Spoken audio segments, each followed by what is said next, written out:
Basically, Bill Gurley, famous venture capitalist, did this whole thing to where he researched all these super successful people to understand like why are they the outliers in their field, like what makes them successful.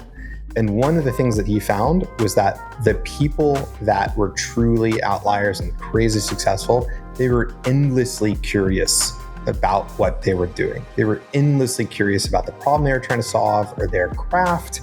And they just like, it consumed them. And they just like, that's what they cared about. That's what they wanted to learn more about.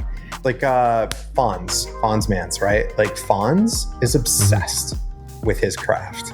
Fonz is constantly trying to create new things. He's constantly trying to deliver cool shit to the market. Like it's going to be really, really hard to outwork him. Because everything that to someone else might feel like, God, like I don't want to open Figma. I don't want to learn this new thing. I don't want to research this new thing. For Fonz, it feels like play.